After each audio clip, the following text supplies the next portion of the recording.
Don't forget to like the video, share your thoughts or story in the comments, and subscribe to our latest stories. Before I start, tell me where you are watching me from. I wonder which cities and towns will join me in this memory that will follow me for years. I never imagined that a simple Friday afternoon could turn into one of the most unforgettable moments of my life. I was sitting at my desk, the soft hum of the office around me, papers scattered in that controlled chaos only I seemed to manage, when my boss, Mr. Harrison, walked over. He had that unusual twinkle in his eyes, the one that always suggested he had something up his sleeve. He wasn't usually someone given to surprises, at least not for the staff, so I felt my curiosity spark immediately. "Can I steal you for a minute?" he asked, his voice casual, but there was a hint of something playful under it. I looked up from my paperwork, brushing a loose strand of hair behind my ear.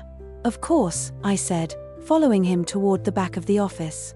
The hallway was quieter than usual, and the afternoon sunlight filtered in through the tall windows, casting long shadows across the carpet.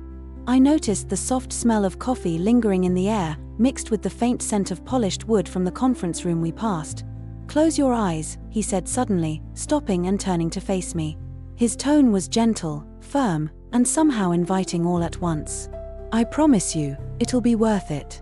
I hesitated for a heartbeat, feeling that strange mix of excitement and uncertainty that always accompanies the unknown.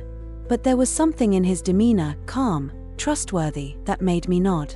"Okay," I said softly, letting my hands cover my eyes. Immediately, the office noises faded.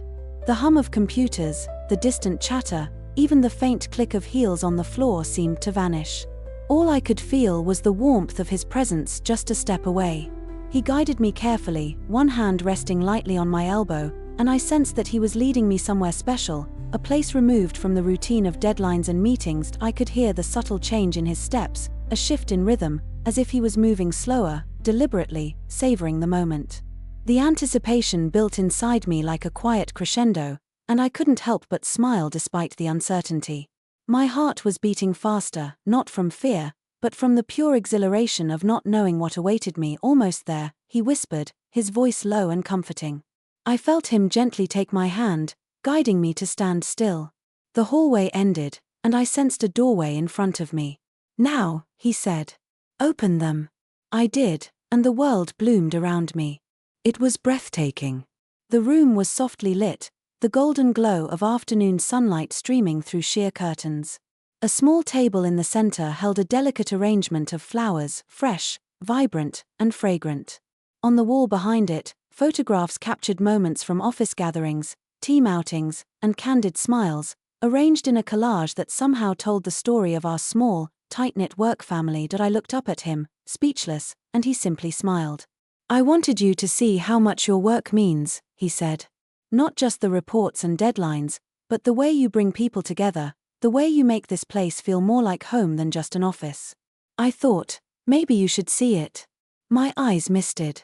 I had spent years pouring myself into my job, often wondering if anyone noticed, if anyone cared. And here he was, not with a critique, not with an evaluation, but with this moment of recognition and thoughtfulness. I felt a warmth spread through me, a mix of gratitude and connection that was rare in the ordinary rhythms of life. He stood beside me, not imposing, not drawing attention to himself, just sharing the space. We looked at the photographs together, pointing out familiar faces, laughing softly at old memories. It was intimate, in the sense that it felt deeply human, real, unscripted, and sincere. The room was filled with quiet energy, a bond built on respect, acknowledgement, and mutual understanding. For a moment, I forgot everything else, the emails waiting in my inbox, the phone calls, the endless tasks. It was just us, two people acknowledging the meaning and weight of everyday life. I realized that a surprise wasn't always about grandeur or gifts. Sometimes, it was about the recognition of someone's heart, their contribution, and their presence in a world that often moves too fast. He didn't say much more after that, and we didn't need to. There was a comfortable silence, a quiet reflection that seemed to stretch time. I felt seen in a way I hadn't in years, and there was a profound lesson in that emotional connection, the small acts of thoughtfulness, could leave a mark far deeper than any material gesture. When I finally stepped back, ready to return to my desk, I turned to him. "Thank you," I said simply. Words felt inadequate, but they were all I had in that moment.